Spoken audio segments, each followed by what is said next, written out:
Hey guys, welcome to my channel Fundamentals of Physics. Today we'll discuss a new topic, uh, relative velocity.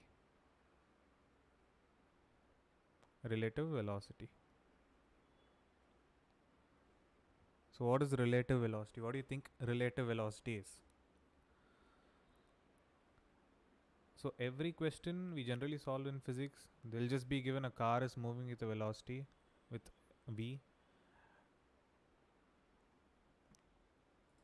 A car is moving with a velocity v, it covers a certain distance x in time t, what is the acceleration, and stuff like that. This will be the general format of every question, but there are some questions where you'll be given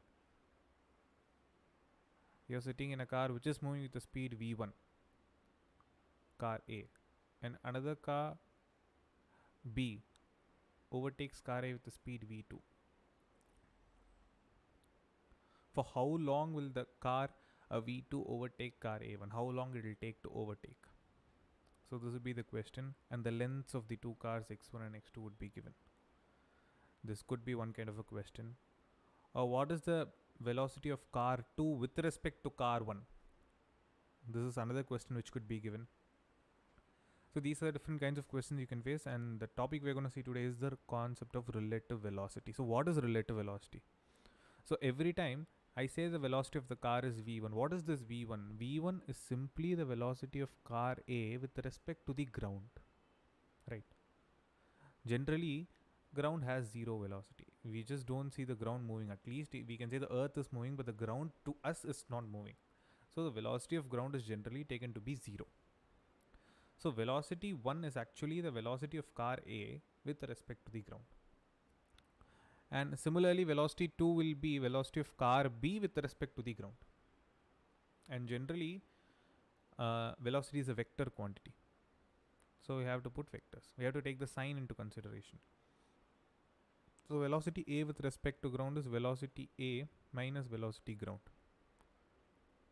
And this is velocity B minus velocity ground.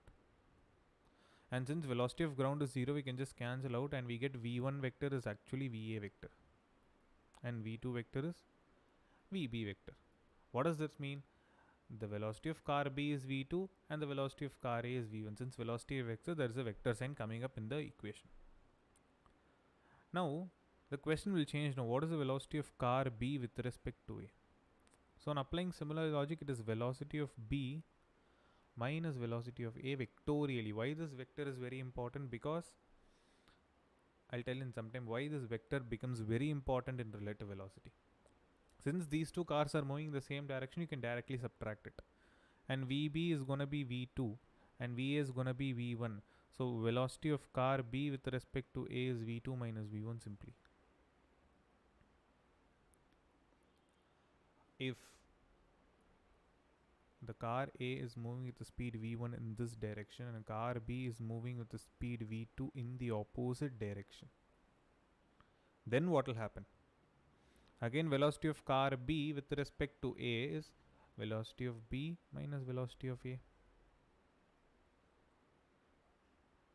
This is going to be velocity of B minus velocity of A, but velocity of B is v2 vector and velocity of A is v1 vector.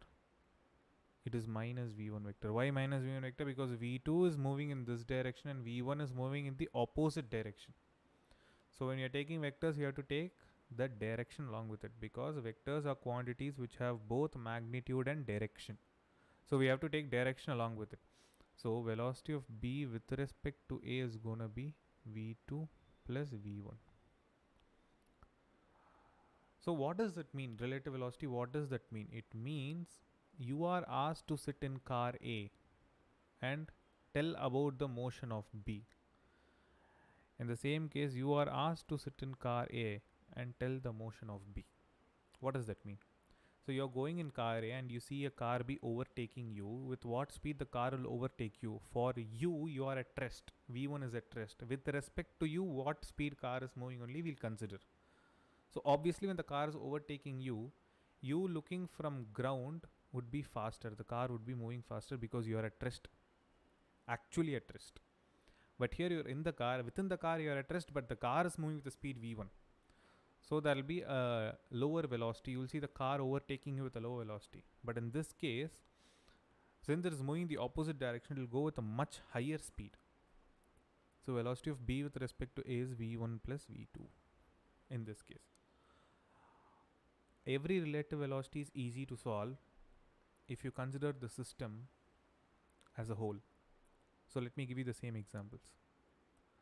So you have car A moving at the speed v1 and car B moving at the speed v2.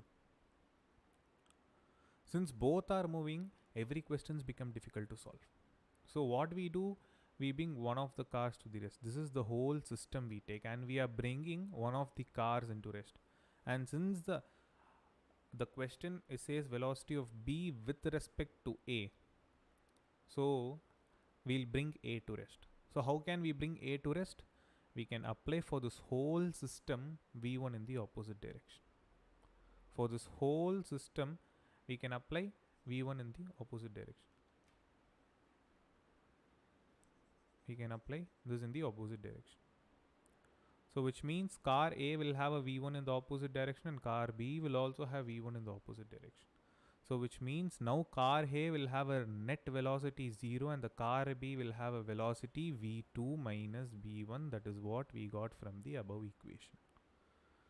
If you see, that is what we got from the above equation. Velocity of B with respect to A when both are moving in the same direction is v2 minus v1.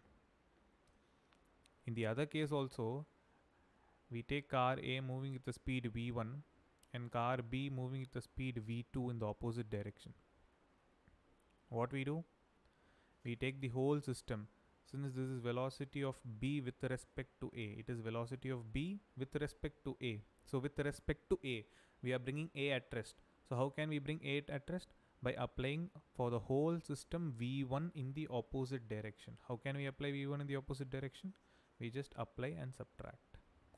So for this car, v1 is applied in the opposite direction and this car v2 is applied in the opposite direction. Sorry, v1 is applied in the opposite direction. So for both the cars, we are applying v1 in the opposite direction. So this car now has a net velocity of 0 and this car now has a net velocity of v1 plus v2 in this direction. So we are getting the same answer. So this is how the concept of relative velocity works. If both objects are simultaneously moving together, you bring one of the objects to rest. That is the whole concept of relative velocity.